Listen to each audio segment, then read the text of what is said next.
Vamos iniciar aí a nossa aula de hoje, né? Nossa segunda aula de projetos elétricos industriais.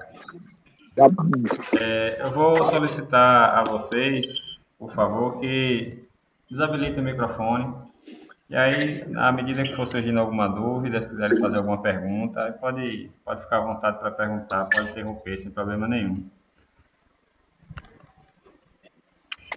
Então, na aula passada, nós começamos a falar aí sobre alguns aspectos da disciplina, né, relacionados a projetos elétricos industriais.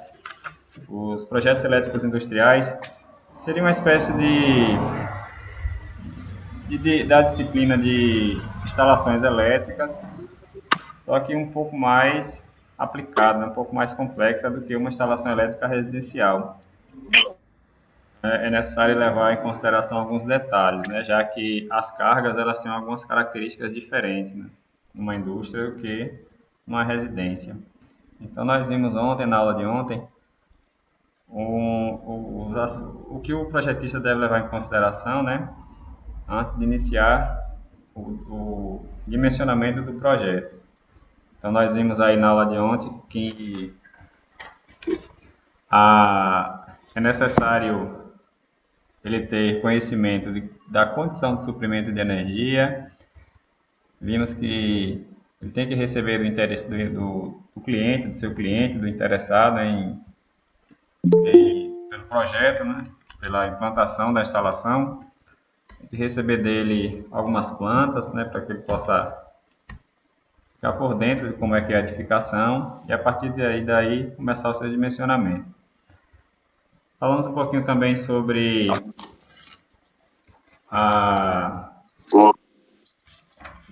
o que o projetista deve levar em consideração após essas informações iniciais, né? Para ele começar a desenvolver o projeto dele, ele tem que primeiro dividir as cargas em blocos, localizar os quadros, a subestação já vem definida na planta e ter noção aí de como é que vai ser feito a distribuição interna. Então, nós vimos ontem que a distribuição interna pode ser de dois tipos. Alguém lembra aí quais são esses dois tipos? As classificações da distribuição interna.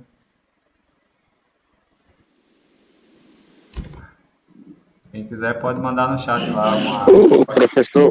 Diga. A distribuição interna é dividida em dois tipos, né? A primária o sistema primário e o sistema secundário. Então, hoje nós iremos dar continuidade à disciplina falando sobre algumas informações sobre os cabos que são utilizados nos projetos, né, nas instalações desse porto, e falar um pouco sobre o sistema de aterramento, os tipos de sistemas de aterramento. Então, essa aula, inclusive, já foi dada para a turma da noite, mas para quem não entendeu, é uma boa oportunidade para tirar as dúvidas sobre os tipos de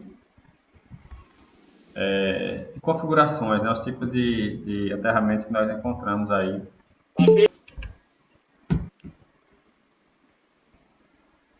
Então, falando um pouquinho aí sobre os condutores que são utilizados na instalação elétrica,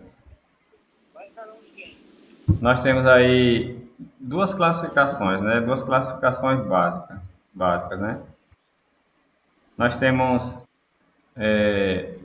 uma classificação que diz que um condutor ele pode ser um fio ou um cabo. Alguém tem ideia de qual a diferença entre fio e cabo? Ou os dois são a mesma coisa?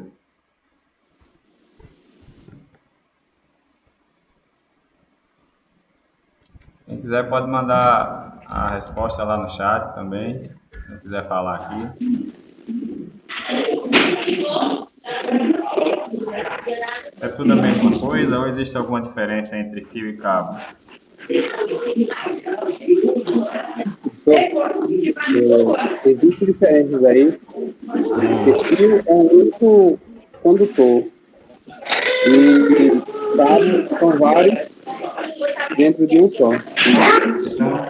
Existe uma diferença assim, né? Como o colega falou aí, é um único condutor. Então, nessa imagem aqui, o fio seria este condutor aqui, ó. É um único Professor, condutor. Oi. Que tem um único condutor. ele tá Tenival aí, ele desligar o microfone, tá um pouco atrapalhando. Aí, valeu, velho. Pronto, então, o fio é aquele condutor que só tem um condutor.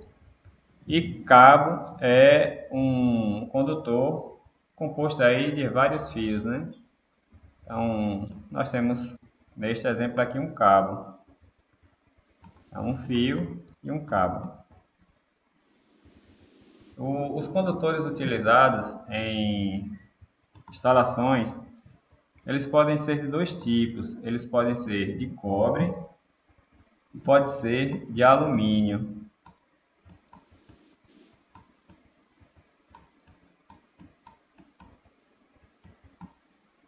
O condutor de cobre é o mais utilizado. Podemos também utilizar o de alumínio, porém a norma ela restringe o seu uso, ela é bem, o emprego dela é bem reduzido. Então, na maioria dos casos, né, é utilizado condutores de cobre. A possibilidade de se utilizar o condutor de alumínio, né, conforme eu falei, de acordo com a norma, né, a NBR 5410, ela limita o uso da utilização desse tipo de cabo, desse tipo de condutor, desculpa. E uma das especificações para que se utilize o cabo de alumínio é que o cabo ele seja maior do que 10 milímetros. Então, aquela instalação que é necessário um cabo maior do que 10 milímetros, neste caso, poderia se utilizar um cabo de alumínio. Então, ele não é tão utilizado devido às suas características mecânicas, né? Então, ele não é tão maleável, né, como o fio de cobre, né? Ele pode se romper com facilidade. Ele não é adequado, ele não se adequa bem aos terminais, né? Então, eles podem se soltar aí dos terminais. Então, existe uma certa dificuldade em trabalhar com os cabos de alumínio. E aí, por esse motivo, existe essa limitação aí no seu uso. Então, nós temos aí essa classificação com relação ao material que é utilizado, ou é cobre ou é alumínio.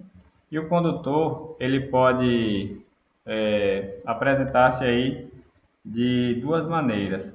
Ou ele será do tipo nu, né, ou seja, sem um isolamento, né, sem uma isolação, ou isolado, como é esse caso aqui também, né? Os três casos aqui, né? Os três cabos que estão sendo mostrados aqui, todos eles são cabos isolados.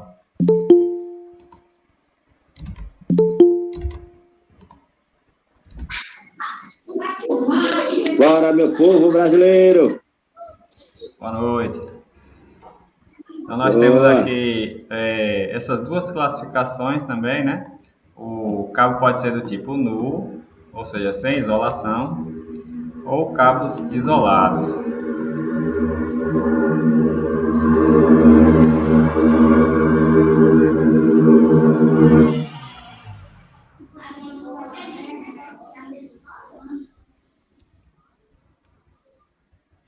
Aqui é condutores elétricos, tá?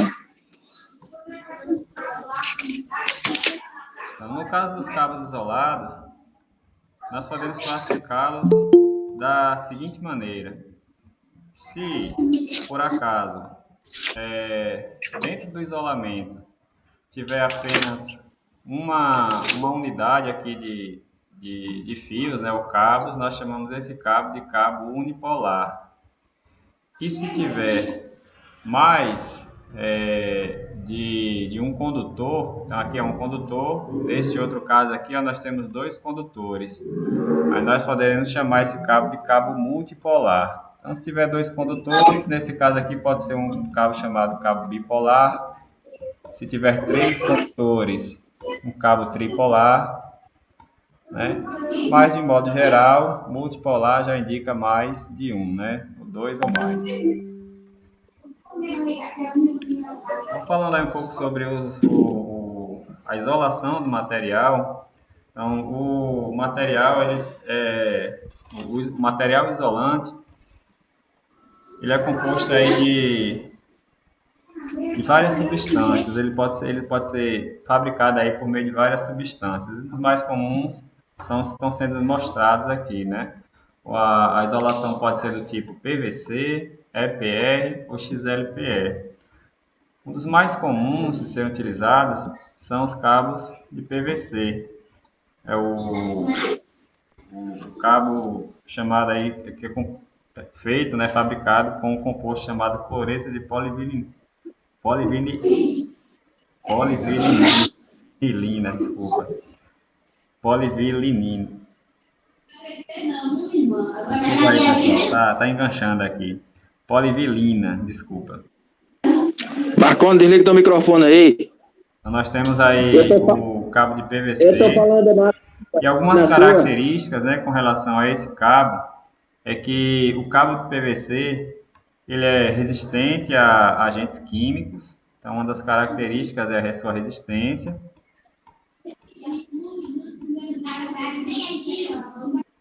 Ele tem como característica também não propagar chama.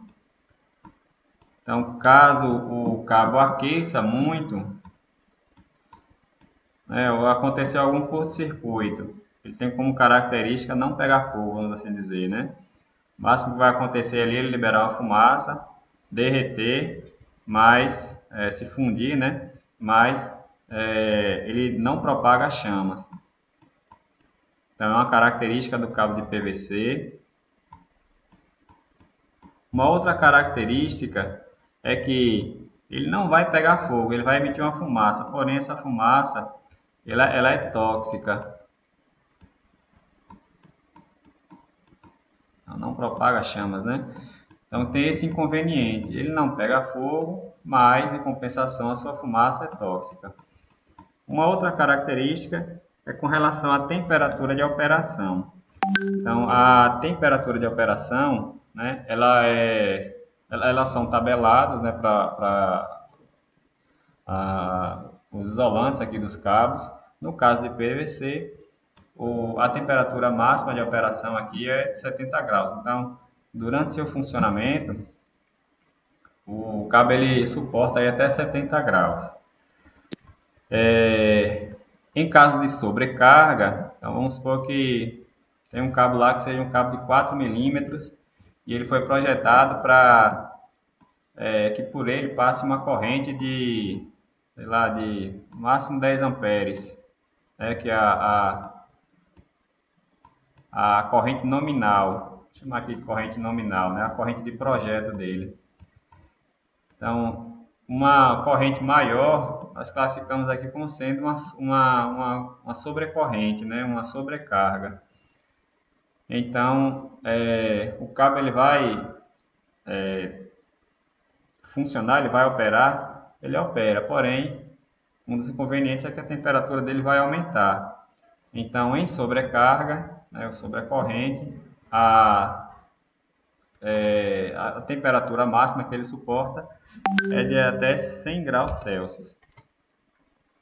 Estamos lembrando que essa temperatura não é para usar durante o seu funcionamento normal, né, para todo sempre, não. Isso é só durante um período. E caso aconteça algum curto-circuito, a tendência é que a corrente aumente muito, né? A corrente ela tende ao infinito, a corrente muito alta, só não vai para o infinito porque o cabo aquece muito e se funde, né? E derrete, né? E se rompe.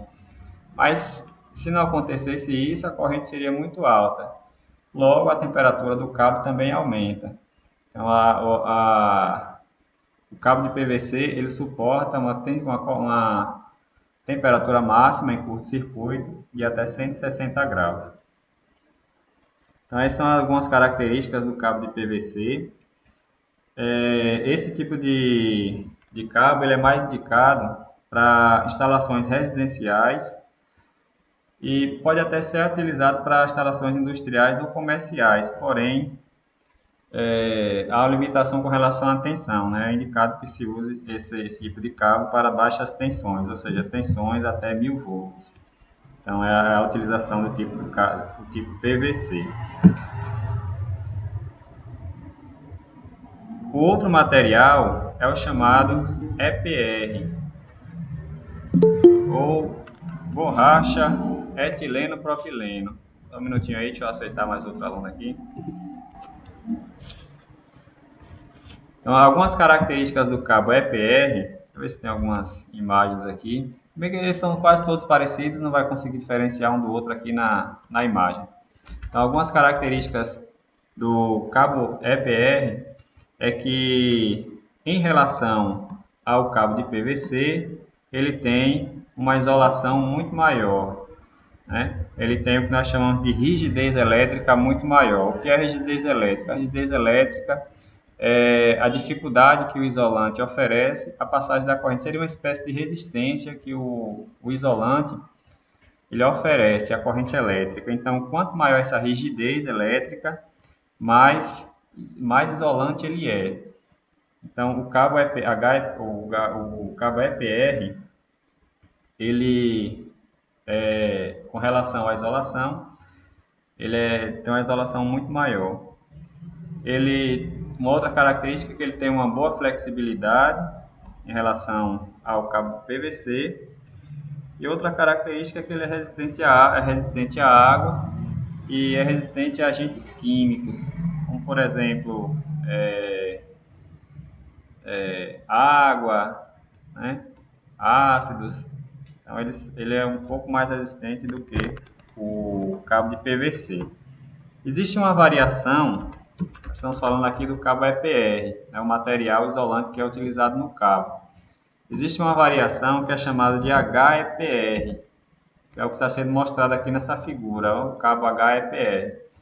O cabo HEPR tem as mesmas características do cabo EPR, é praticamente a mesma coisa. A única diferença de um para o outro é com relação ao processo de fabricação. Então, o EPR é fabricado de uma forma e o HEPR é fabricado de uma outra forma. A diferença básica entre os dois é essa daí. Alguém quer fazer alguma pergunta? Quer tirar alguma dúvida? Quer que eu repita alguma coisa? Quer acrescentar alguma informação? Tem algum conhecimento? Quer passar para os colegas? Compartilhar a informação? Pode ficar à vontade, né? Alguém que já trabalha aí fazendo instalação elétrica, tem alguma experiência, quer passar para os colegas? Pode ficar à vontade. Então, uma característica, né? Alguém quer falar alguma coisa? O Tonival quer falar aí, professor. Tonival, pode falar. Não, com relação às temperaturas de operação, né, de operações desses cabos, o EPR e o HEPR, em relação ao PVC, ele tem qualidades melhores, né? Então, suporta aqui uma temperatura de funcionamento de até 90 graus, temperatura de sobrecarga de 130 graus e uma temperatura de curto-circuito de 250 graus. Então, tem uma qualidade um pouco melhor do que o PVC. Professor, Diga.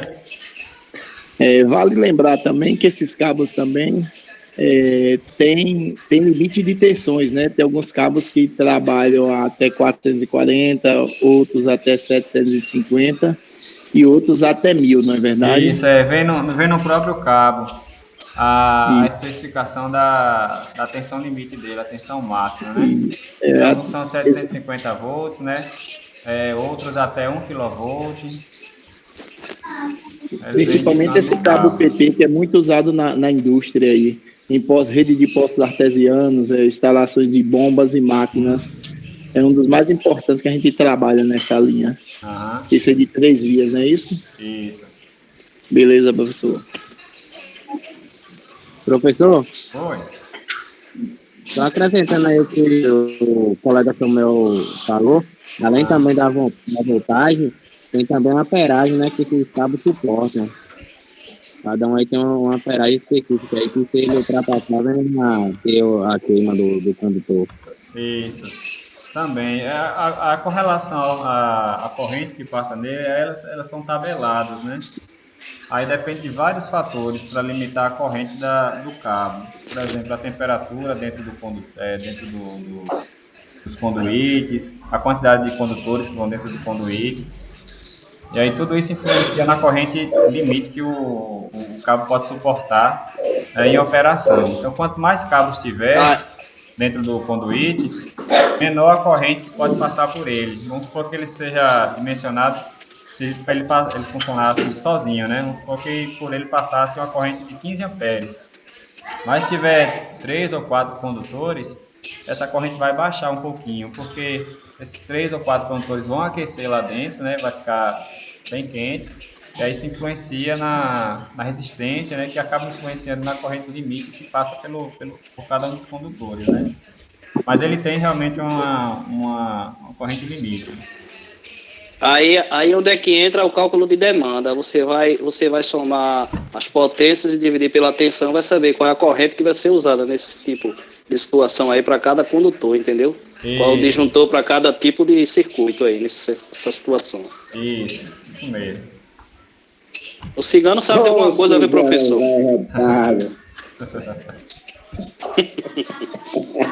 Eu cheguei agora do trabalho, pô, tá barril, velho. Feriadão pesado. Já tá por dentro. Hoje é feriado, né? O feriado já foi pago já. Trabalhei que só a bexiga hoje, professor. Tu é doido. Mas valeu, continue aí, para não perder o foco. Beleza, Valeu, então. valeu, desculpa. O próximo cabo aqui, né? O próximo material isolante é o XLPE. E em relação aos demais, né? Tem uma resistência muito melhor. Não é resistência elétrica, não. É a resistência mecânica dele, né? Mais resistente. A isolação também é bem melhor do que os demais, né? Tem uma rigidez elétrica muito grande. E a temperatura de operação é melhor do que a do PVC, igual a EPE. Beleza? Temperatura de 90 graus de operação, sobrecarga 130 e a temperatura de curto-circuito 250 graus. Esse é o famoso XLPE. O William conhece muito bem desse cabo aí. Então, com relação às tensões que alguém comentou, né? Então, as tensões elas vêm indicadas aí no corpo do isolante do condutor.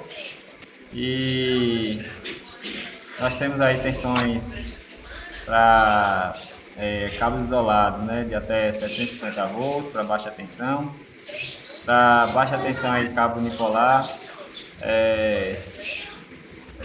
0,6 kV a 600 volts para baixa tensão e até 1 kV, né? Isso vai depender muito da aplicação do cabo, né? Dependendo da aplicação, vai ser determinada a tensão de operação do cabo, a tensão limite que ele pode operar sem oferecer riscos, né? De curto-circuito, risco de aquecimento no cabo, essas coisas.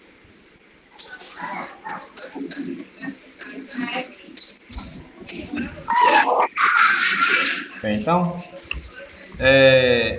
vamos dar continuidade aí, né, falando sobre os sistemas de condutores. Então, sistemas de condutores, existem vários sistemas, mas eu vou começar falando aqui do sistema trifásico com 4 condutores. Então, nós temos um tipo de sistema, que é o sistema trifásico com 4 condutores, que é aquele sistema que tem 3 fases, né, 3 condutores e um condutor neutro. Então é um sistema em que pode ser entregue a uma indústria, né, que trabalha lá com uma rede trifásica. Então segue lá para a indústria 3 condutores fases, condutor neutro. Então, esse sistema é o chamado sistema trifásico a 4 condutores. Aí, a partir desse sistema é que derivam os demais, os de cima aqui, ó. Então, nós temos um sistema trifásico somente com 3 condutores, que são 3 condutores fases. Onde é que eles são muito utilizados? Né? Eles são muito utilizados para circuitos de motores. O motor trifásico não precisa seguir o neutro para ele, né? Utiliza só as 3 fases. Então tem um motorzinho trifásico aqui, ó. Que nós iremos fazer é simplesmente conectar as 3 fases nele, não chega ao neutro nele. Então é um exemplo de aplicação desse sistema sistema trifásico a 3 condutores. Então, a partir desse sistema trifásico, com 4 condutores, nós poderemos derivar aqui também os chamados sistemas monofásicos. Então, nós temos aí 2 tipos, sistemas monofásicos com 3 condutores. Então, esse sistema monofásico com 3 condutores, ele possui aí 2 fases e um neutro. Então, se por exemplo, nós formos utilizar um equipamento que funcione com 380 volts, por exemplo, nós iríamos fazer a ligação aqui nessas 2 fases, ó. Aí esse sistema deixaria de ser um sistema monofásico para ser um sistema bifásico. O que ele está se referindo aqui, né, está chamando de sistema monofásico, ele vai utilizar o neutro para ser um sistema monofásico. Então, isso é muito comum em cidades em que opera com a tensão de 110 volts. Então, lá nessas cidades, pode ter uma residência, um comércio, em que trabalhe lá com tensões de 220 e 110. Então, pode ter lá um equipamento que trabalhe com 220. Então, se esse equipamento trabalhar com 220, ele pode ligar, por exemplo, cada uma das fases aqui, aí ele opera normalmente, 220. E se tiver outro equipamento que trabalha com 110 volts, aí ele vai conectar aqui entre a fase e o neutro. Aí sim nós temos um sistema monofásico, né? Por definição, sistema monofásico somente uma fase. Sistema bifásico, ele está chamando de monofásico aqui porque segue para esse local 2 condutores fases e um condutor neutro. Por isso que ele chama de sistema monofásico para 3 condutores. E o sistema monofásico comum, que é utilizado, por exemplo, em residências, né, de baixo consumo, de baixa potência, é o sistema monofásico a 2 condutores, que é o sistema que possui aqui o fase e o neutro. Alguém quer fazer alguma pergunta? Não entendeu? Quer complementar alguma informação? O pessoal que trabalha nas concessionárias aí, na Coelba, nas terceirizadas. Ô professor, veja só, esse sistema monofásico de 3 condutores, pelo que o senhor deixou bem claro aí, ele alimenta um determinado circuito com 2 fases e um neutro, correto? Depende do equipamento. Certo. Por exemplo, para eu tirar um 220 dele, seria fase, correto? Se for aqui em Jacobina, aí teria que ser fase neutro. Se fosse aqui em Jacobina, mas se fosse no sistema 220, 127, aí seria o fase e fase, né? Seria fase e fase. E esse sistema de 3 condutores é aplicado em qual região? Aqui, hoje na indústria, aqui, na nossa região, se aplica? Não, aqui não, porque a nossa rede aqui é 380 a 220. Certo. Acreditava eu até então, antes dessa explicação, que seria um sistema universal, mas me enganei, né? Até onde tem um conhecimento, nesse caso aqui, Jacobina, com a rede aqui é 380 a 220, então os equipamentos aqui ou funcionam com 380 ou funcionam com 220. em Feira de Santana já se aplica esse sistema aí, sabia? Porque lá já é 220, 127. Lá já se aplica nas indústrias e nas residências também. Feira, região de Alagoinha, se eu não me engano, também, né? São Paulo também, quando eu trabalhei lá em São Paulo, na Medral, eu conheço bem esse sistema aí. Isso, então, nesses lugares, por exemplo, está dependendo do porte do local, vamos supor que para iluminação seja uma rede 127 volts, ou seja, o fase e o neutro, dedica para iluminação. E para equipamentos mais pesados, 220. Aí vai uma fase lá para alimentar um equipamento com uma potência maior. Ok, professor, ok. Beleza. Ô, Cigano, Oi?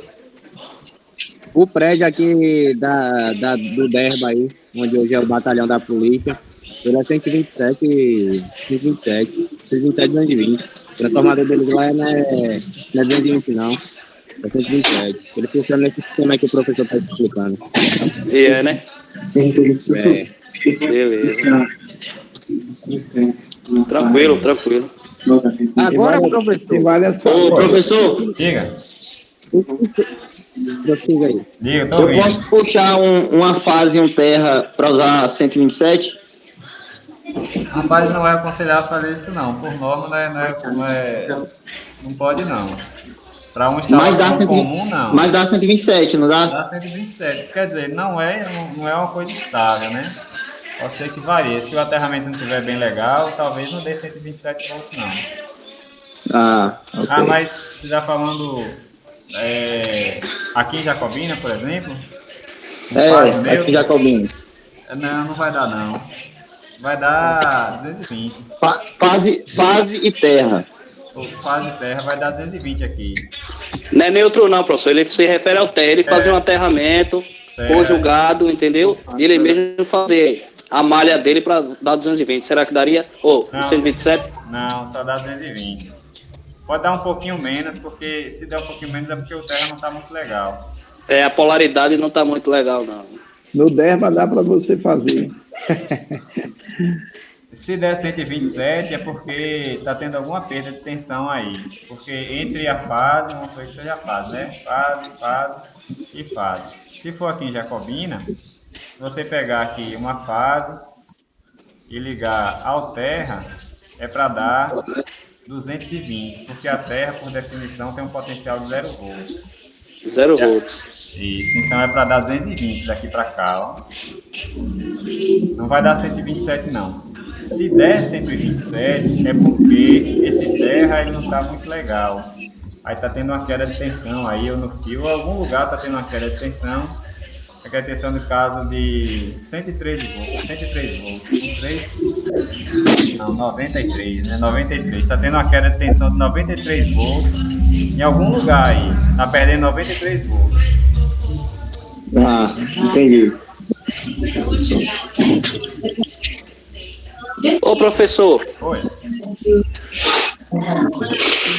Se por um acaso eu puxar um positivo daqui, em fase daqui da minha casa, entendeu?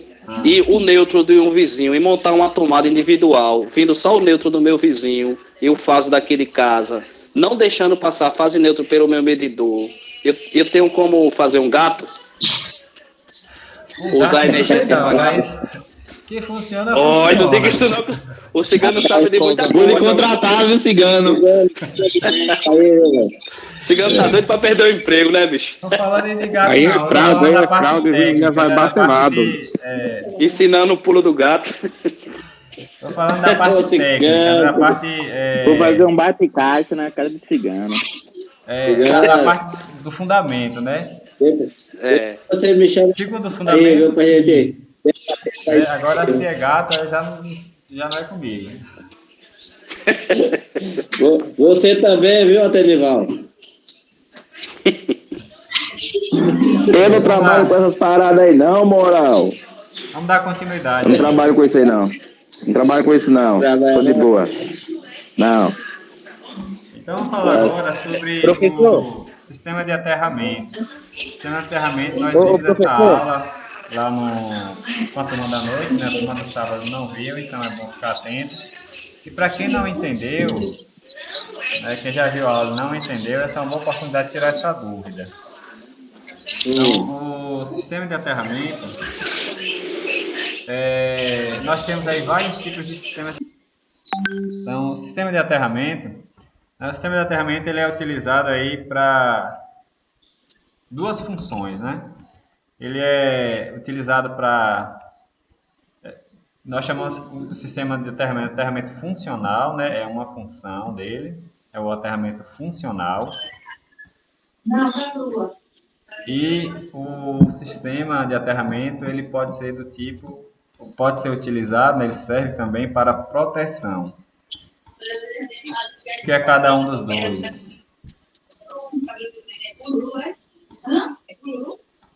Não dá para digitar, seria mais rápido. Então, o aterramento funcional é aquele aterramento que é utilizado para facilitar o funcionamento de um equipamento ou então dos dispositivos de proteção, como por exemplo um disjuntor, né, no quadro de disjuntores, ou um disjuntor comum, um disjuntor DR.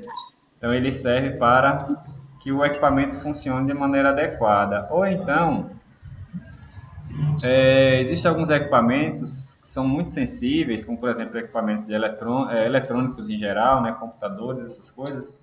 Eles são muito sensíveis com relação a variações de tensão. Então, o aterramento ele serve para o bom funcionamento desse tipo de equipamento. Então, ele tem como função aqui, ó, na verdade, a função funcional, vamos assim dizer, né? É funcional, é chamado aterramento funcional.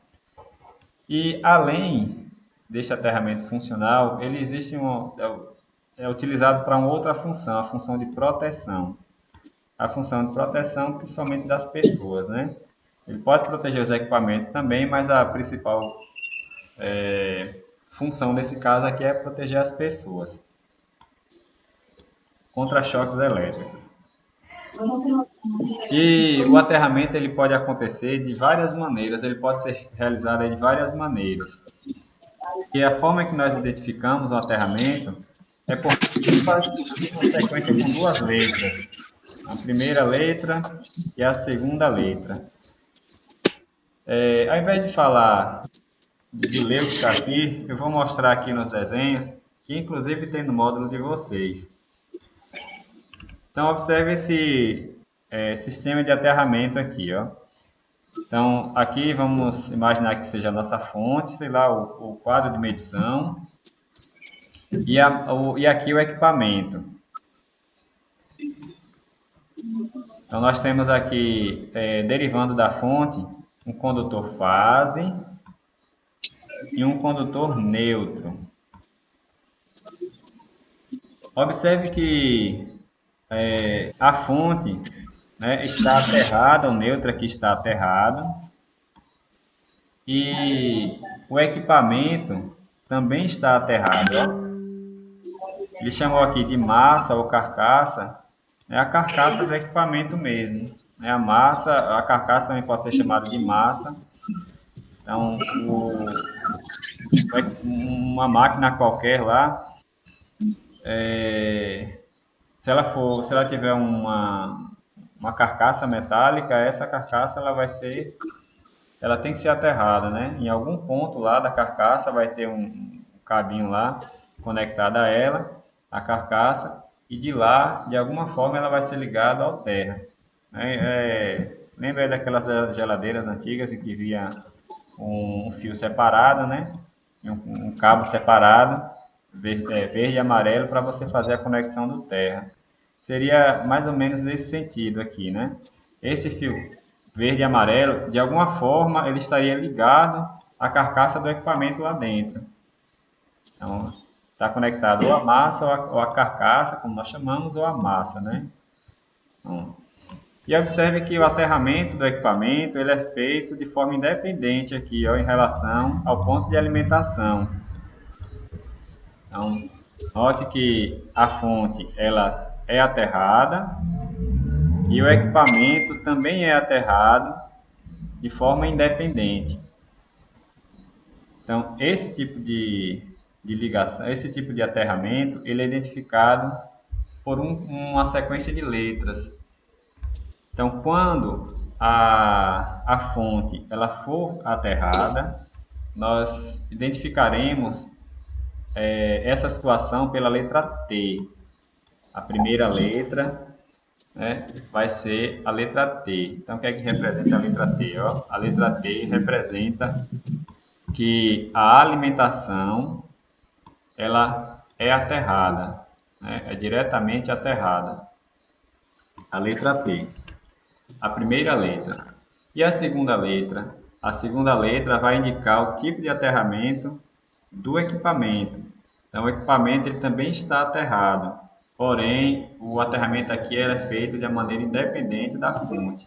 Então, como o aterramento aqui é independente, nós representaremos essa letra com TT. Né? A segunda letra vai ser representada pela letra T também.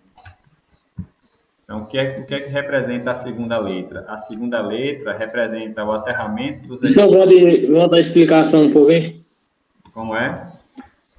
Pode voltar a explicação sobre TT, que eu não entendi muito. De novo, deixa eu apagar tudo aqui para ficar mais claro. Então, nós temos duas partes aqui nesse circuito. Nós temos a fonte, né? Imagine a fonte aqui como sendo o quadro de medição. Aqui é o quadro de medição. Né? Do quadro de medição vai derivar aqui a fase e o neutro. Então, observe que a fonte aqui, né, o quadro de medição, ele está aterrado. É aquela haste de terra que fica embaixo do quadro lá, do medidor de energia, né? Vamos supor que seja essa a situação. E a segunda parte é o equipamento. Então, tem duas partes aqui, a alimentação e o equipamento. A alimentação está aterrada e o equipamento também, ó. O equipamento está aterrado.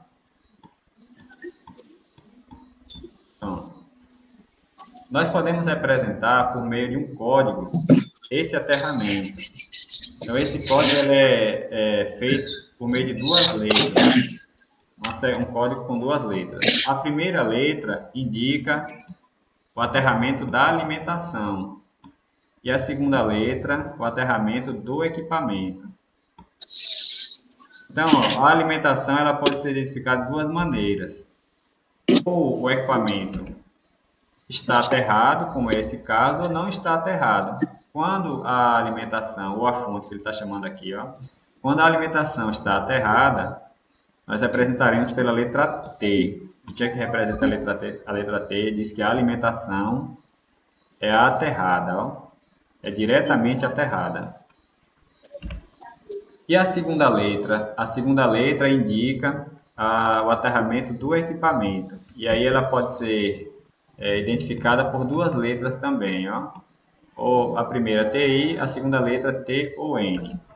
Neste caso, como o aterramento ele está sendo feito de forma independente, eu não estou ligando esse terra aqui, por exemplo, a esse aqui, ó. Não estou ligando aqui. Ou então não estou ligando este condutor de proteção ao neutro. Não estou fazendo isso. Ele está sendo aterrado diretamente lá numa haste específica para ele. Então, como o equipamento está aterrado de maneira individual, nós representaremos pela letra T. Então, o que representa a letra T? Representa o aterramento do equipamento. Ó. Aterrado, o aterramento do equipamento, esse aterramento ele é feito de maneira independente. Conseguiu entender aí? Consegui. Bom. Então, esse tipo de aterramento, ele tem algumas dificuldades técnicas, por esse motivo ele não é tão indicado. Porque nesse caso aqui, ó, vamos supor que de alguma forma a fade aqui, ó, esteja conectada à carcaça, né? Se alguém tocar aqui, se não tiver o aterramento, Se não tiver o aterramento, o que vai acontecer é que a pessoa vai tomar um choque, né? Porque a corrente vai cair na base, vai passar pela carcaça, passa pela pessoa e desce para a terra, né? Então a pessoa vai tomar um choque se não tiver o aterramento. Para a pessoa é um problema, né? Independente do que aconteça aqui, ela vai tomar um choque. Agora, para os equipamentos, talvez não seja interessante, porque quando essa corrente desce para a terra, desceu aqui, ó, ela vai retornar ao neutro novamente, ó, e ela vai fazer isso utilizando a terra como caminho. Vai utilizar o próprio solo aqui como um caminho de retorno, ó, da corrente. E aí o solo ele pode oferecer uma resistência. Então esse tipo de aterramento, para alguns equipamentos, né, para algumas situações, ela não é tão indicada, porque essa resistência do solo ela vai limitar aqui a corrente que passa pelo circuito, aí ela não é tão indicada. Então esse é o equipamento, o sistema de aterramento chamado esquema TT. É um tipo de aterramento. Tem desse nós temos outros. Qual é a distância que eu preciso ter de um para o outro para não precisar interligar um aterramento ao outro, para não fazer a conexão entre um aterramento e o outro? Você pode repetir, por favor, porque estava um barulho, eu não entendi muito bem. Pronto. Temos dois aterramentos aí, certo? Temos o da fonte e o da carga. Qual é a distância, em média, que precisa ter do aterramento da fonte para o aterramento da carga, para eu não precisar fazer a conexão entre um e outro? Com relação a essa distância, eu não tenho conhecimento, não. É porque essa questão do aterramento, isso aí, quem faz o aterramento é um profissional que tenha um curso específico para isso. O aterramento ele não é feito de qualquer maneira. Por quê? Porque o aterramento ele é dimensionado, né? Ele leva em consideração aqui vários fatores para poder indicar qual é o aterramento mais adequado, quais são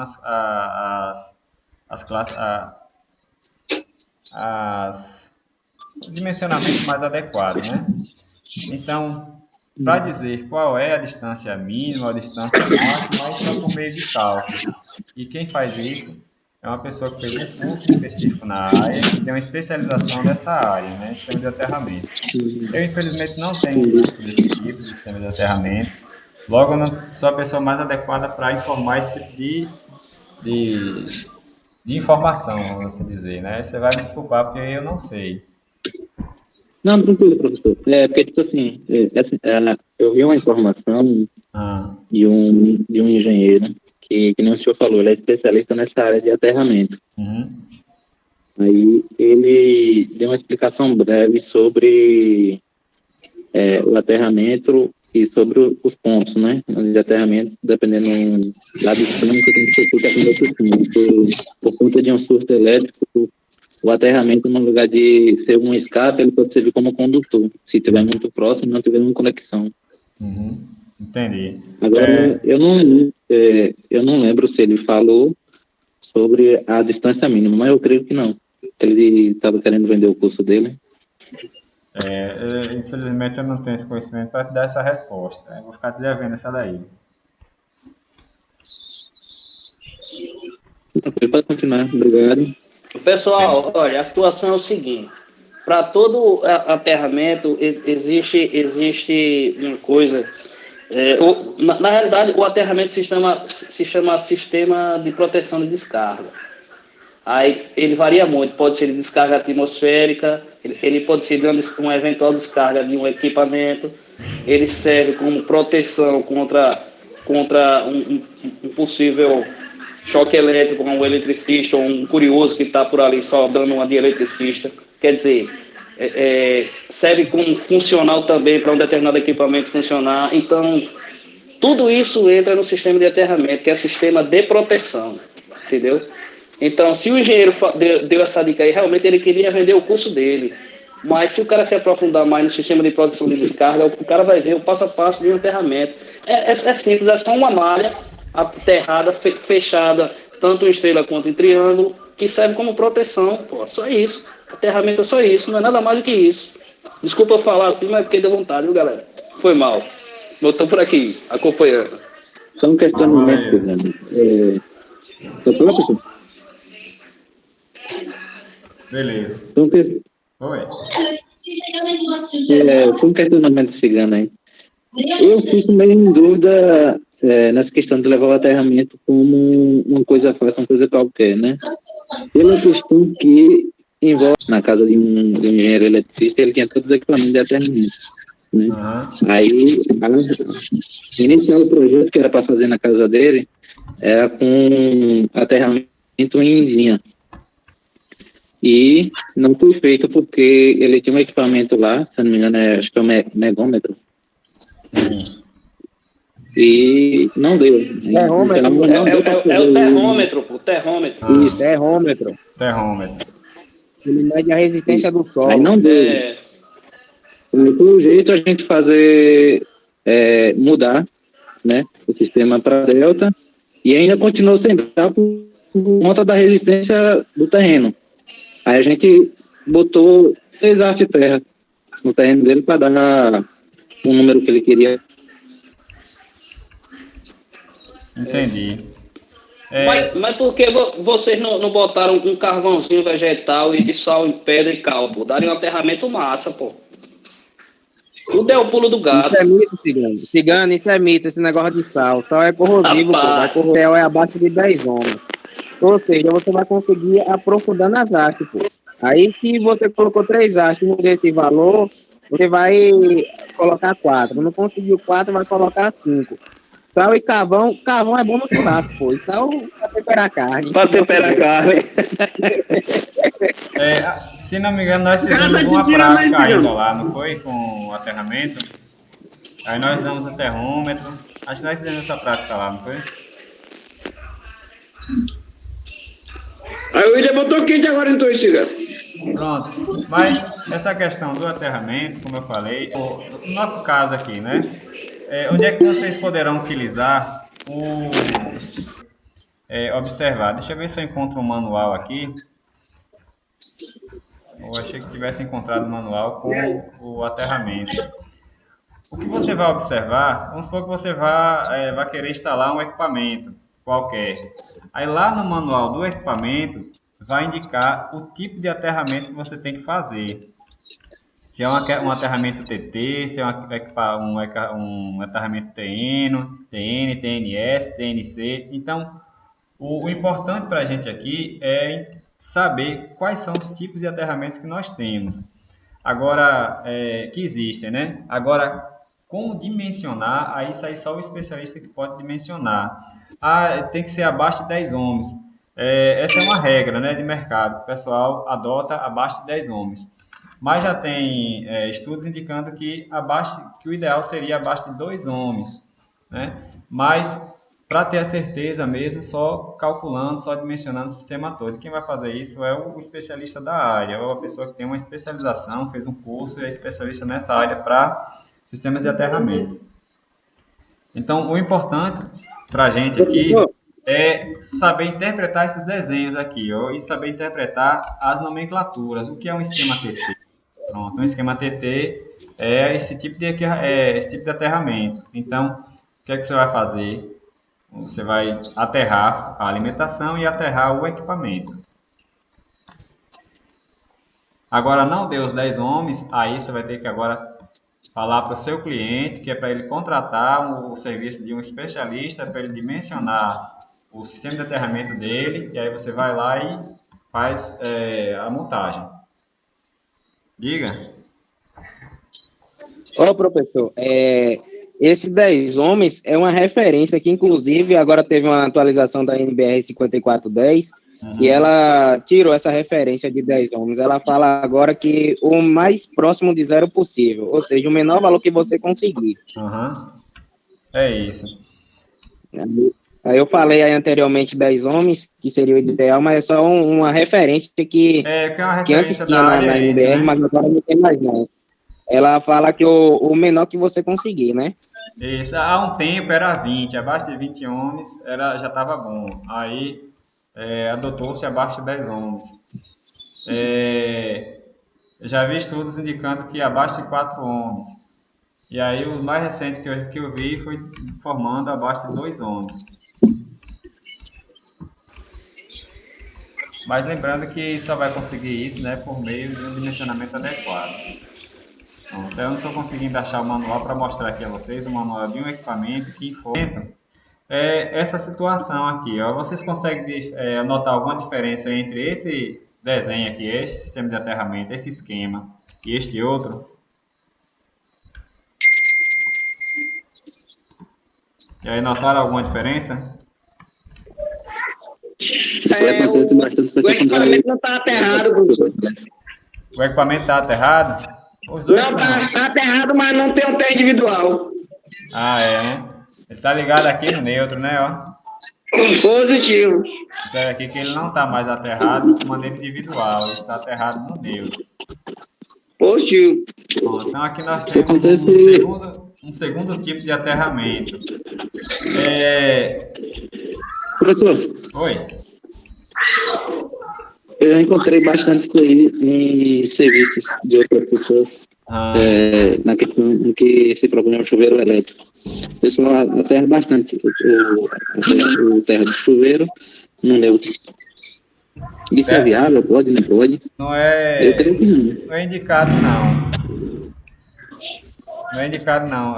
Inclusive, a norma não permite que seja dessa forma, não. Tem que ser conectado no controle de proteção, no cabo de terra aquele verde, né? Não é indicado fazer isso, não. Gente, neutro é diferente de terra. A gente não pode esquecer disso. Neutro é diferente de terra.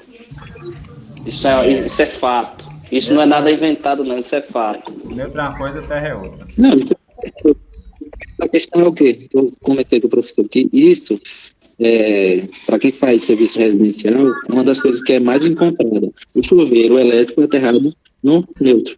Ainda mais quando aqui é o chuveiro, né? Aí tá saindo o fase, o neutro e o terra. Aí tem alguns chuveiros que são conectados numa tomada, né? Aí se o cara ligar este aqui no neutro, terra no neutro, e aqui ele ligou no plug da tomada, né? E na tomada o fase está aqui embaixo e o neutro está aqui em cima. Aí o que é que você vai fazer? Você vai conectar o terra no fase, que aí vai dar um choque na pessoa. Então não pode. A norma proíbe esse tipo de ligação, ligar o terra no neutro. Ainda mais pior nessa situação, quando é utilizado um plug de tomada. Aí é pior ainda, que é mais arriscado ainda. Então não pode. Aí você tem que ligar esse terra lá na caixinha de ligação, lá no banheiro. Então, voltando aqui para o tipo de aterramento, para a gente poder finalizar, né? Já está chegando o nosso horário. A alimentação está aterrada. Já que ela está aterrada, qual a letra que será utilizada aqui para a alimentação? A primeira letra ou vai ser T ou vai ser I. Eu não falei da letra I, né? Então vai ser a letra T, né? Por que a letra T? Porque a letra T indica que a fonte está aterrada. E a segunda letra vai ser T novamente? Não. Não. Porque o T, né, indica na segunda letra que o equipamento ele é aterrado de forma independente. Ele não está aterrado de maneira independente. Ele está aterrado, ele está conectado ao neutro, né? O caminho de terra aqui, ó, está conectado ao neutro. Então, já que ele está conectado ao neutro, essa ligação receberá aqui, ó, na segunda letra, a letra N. O que é que representa a letra N? A letra N significa que massa ligada diretamente ao ponto de alimentação aterrado. Isso, que o equipamento está ligado de alguma forma, ao aterramento do neutro. Então, ó, a carcaça está ligada ao neutro. E o neutro está fazendo a função de neutro ao mesmo tempo, ou de neutro e de terra ao mesmo tempo. Condutor neutro e condutor de terra, que nesse caso nós chamamos de condutor de proteção. Então, o condutor de proteção vai ser representado pela letra PE, né? Seria, por exemplo, aquele cabo verde, né, do cabo de terra, que é utilizado para o terra, é o condutor de proteção. Como o neutro faz o papel também de condutor de proteção, o N aqui é N de neutro, por isso que é chamado de PEN aqui, ó. Ele faz o papel de proteção e o papel de neutro ao mesmo tempo. Então, esse tipo de aterramento é um dos mais comuns, né? Conectar pelo menos era, né? Um dos mais comuns, conectar o aterramento do equipamento no neutro. E nesse caso aqui, a resistência é baixa. Que resistência, ó? Lembre que se, por exemplo, houver alguma falta, a falta que eu me refiro é uma falha. Quando houver alguma falta, alguma corrente de falta, então, de alguma forma aqui o fase está tocando na carcaça. Na ligação anterior, quando o equipamento estava ligado de forma independente, a corrente iria fluir pela terra, né? E voltando aqui para o neutro. Então, o caminho aqui seria a terra, né? O solo. O solo oferece uma certa resistência, então iria limitar aqui a passagem de corrente e aí deixando o sistema um pouco ineficiente. Já nesse caso, caso aconteça uma falta, né, a corrente ela flui agora diretamente para o neutro, ó, e vai embora, né? O aterramento dele. E vai para a terra também. Então, nessa situação aqui, a resistência é muito menor, né? Então, a eficiência seria melhor, né, em relação ao esquema anterior. Então, nós temos aqui o esquema chamado esquema TN. Agora, esse esquema TN, né, onde o equipamento ele é aterrado ao neutro, ele pode sofrer algumas variações.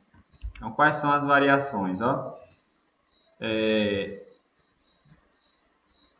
Essas variações elas são representadas por letras C e S, onde o C indica que esse tipo de aterramento, o TN, né, o neutro e o proteção, o neutro faz a função também de proteção combinadas em um único condutor. Nesse caso aqui, ó, é esse caso aqui mesmo, ó. Então observe que o neutro, o condutor neutro, ele faz a função de neutro e faz a função de proteção. Então, esse tipo de esquema, além de ser TN, a variação dele vai ser representada pela letra C. O que representa a letra C, essa terceira letra? Só nesse caso aqui, ó, TNC, indica que o neutro faz a função de neutro e a função de proteção, né, em um único condutor. Neste outro exemplo aqui, ó, observe que o neutro, o terra, né, o condutor de proteção aqui do equipamento, ele é conectado a um condutor próprio, específico, né? Seria no caso, então, da instalação residencial, aquele condutor verde, né, que está lá, por exemplo, na tomada, né? Então, lá na tomada, tem o fase, o neutro e o terra. Então, esse aqui, ó, seria aquele cabo verde, é o cabo de proteção. É o cabo de proteção.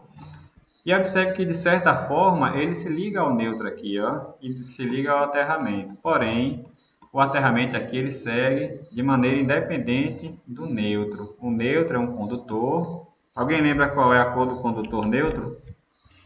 Segundo a norma, o mais indicado, o indicado Azul. Não, seria o azul, né? Então aqui seria o condutor azul e o PE é o condutor verde,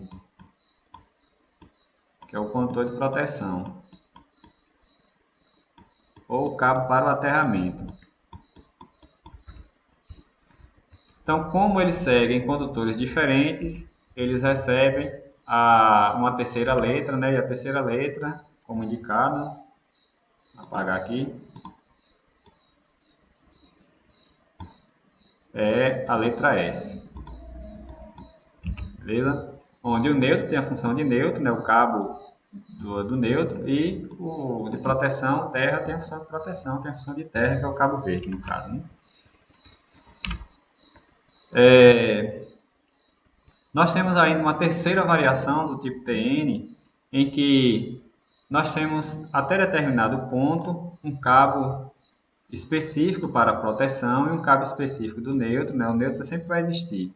Um cabo específico para a proteção, porém em algum ponto ele se toca lá no neutro, ó, antes de tocar aqui no aterramento, né? Esse aqui ele estava tocando no condutor de aterramento aqui, ó. Então antes disso ele de algum lugar, algum ponto, ele toca aqui no neutro. Então esse tipo de esquema vai ser representado pelo esquema TN, né? Porque o equipamento ele é aterrado por meio do neutro, CS, que é uma variação aqui dos dois, né? E por último, nós temos essa situação em que a fonte, ela, segundo esse desenho, está até aterrada, ó. Porém, tem uma simbologia aqui no resistor, indicando que entre a fonte e a terra existe uma impedância, né? Lembrando que a impedância, vamos entender aqui como sendo a resistência, né? Tem uma impedância. Então, nesse caso aqui, ó, a primeira letra não será mais a letra T. O que é que significa a letra T? A letra T indica que a fonte está aterrada diretamente. Aqui não está aterrada diretamente. Tem essa resistência aqui no circuito. Então, não será representado pela letra T. Ela vai ser representada pela letra I. Então, o I indica que a fonte ou é aterrada por meio de uma impedância, né, uma resistênciazinha, ou então não tem aterramento. A letra I indica isso. Ou não tem aterramento, ou existe uma impedância. E observe que a alimentação, observe a alimentação aqui, o aterramento da alimentação. Nós poderíamos representar aqui com que letra? Essa situação aqui da alimentação. Letra T. Letra T. Por que letra T? É porque está diretamente aterrado aí. Porque o equipamento a massa, né? O equipamento está diretamente aterrado, né? Diretamente nesse caso individualmente, né? Está de forma individual. Esse cara de outro mundo. IT. Então esse aqui é o chamado esquema IT. Essa resistência é uma resistênciazinha mesmo, né? Essa resistência ela é calculada. Então o projetista ele define qual é o valor dessa resistência, porque lembra que nesse caso aqui, vou apagar tudo. Lembra que nesse caso, né, aconteceu a falta. Então a corrente ela vai passar pela carcaça, passa pelo terra, passa pelo solo e volta para o neutro. Só que aí ela vai fazer o percurso inverso aí. Ela só vai atuar esse aterramento da fonte, só atua se houver essa resistência aí, reversa. Não, na verdade, poderia não existir essa resistência, no caso do TT, né? Ela iria atuar, ela iria funcionar. Porém, o que nós queremos aqui é limitar essa corrente de falta aqui, ó. A gente quer limitar essa corrente de falta para... o projetista vai limitar a corrente definindo aqui a resistência, essa impedância. Mas para que serviria isso? Então isso aqui é um tipo de aterramento que é utilizado em situações bem específicas, né? São utilizados em circuitos onde o sistema ele não pode ser desligado imediatamente, como por exemplo, aqui de um processo industrial, em que aconteceu uma falha e desligou tudo. E aí não é desejável que se desligue imediatamente, né? É desejável que demore um pouquinho ou deixe chegar uma determinada corrente para poder desarmar lá o disjuntor. Então, esse seria desse caso bem específico, quando você quer limitar aqui a corrente para desligamento do circuito, por exemplo. Então, não é uma ferramenta muito comum. Eles são utilizados em situações bem específicas. Alguma pergunta aí, pessoal? Alguma dúvida? Não entendeu? Quer completar mais alguma informação? Quer tirar alguma Tá massa, tá massa. Pessoal, já é 8h35, nós chegamos também ao final do slide. A sala e aí a gente volta aqui na nossa próxima aula na terça-feira. Se alguém tiver alguma pergunta para fazer, pode ficar à vontade, pode tirar alguma dúvida, quiser completar alguma informação, pode falar também.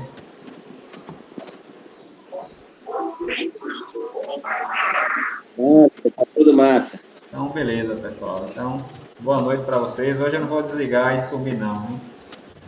Boa noite para vocês. Valeu. Até quarta-feira. Bom final de semana aí para todos. E até Valeu. Amanhã é feriado. Valeu. Valeu, um abraço. Boa noite. Valeu. Valeu, boa noite. Valeu, galera. Boa noite aí. Até mais. Valeu. Valeu.